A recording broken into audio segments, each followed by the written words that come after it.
Start oli sul selline keskpärane, et 6-7 koht ja see oli lõpuks 10. Et kas see oli väga raske rada, et kaotasid mõnikord kohtasid?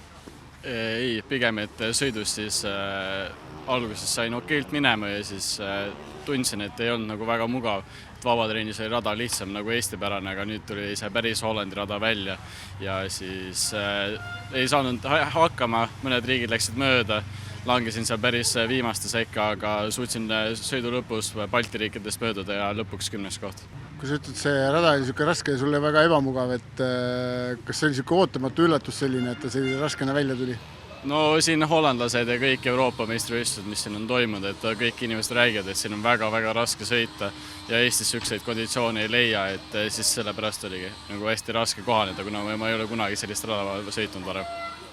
Ma vaatasin ka siin, et tuleb ka valida ka vahel isegi õige tempo, et nendes lainetes ja sellistes künarnukast nagu sõita, et kas seda on nagu keerukas teha või see on nagu lihtsam leidma?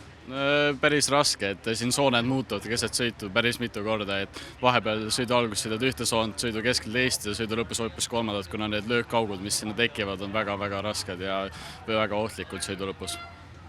Siin isegi sirge peal on sellised löökkaugud tekivad, et kui palju neid nagu muutub siis ütleme niisuguse 20-minutise sõidu jooksul? No ongi niimoodi, et alguses valid endale esimese raudtee, siis raudtee läheb nii katki, et ei püsi enam rööbastel, siis võtad järgmise, kui see läheb katki, siis võtad kolmanda ja kui kolmandat ei ole, siis lähed esimese juurde tagasi, siis see on kõige paremas konditsioonis.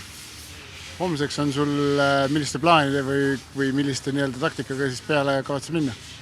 Kõiega võtta ees olevast Kevinist või Karlist kinni ja hambad ristis järgi hoida neile. Aga tänud sulle, edu homseks! Ja tänud teile!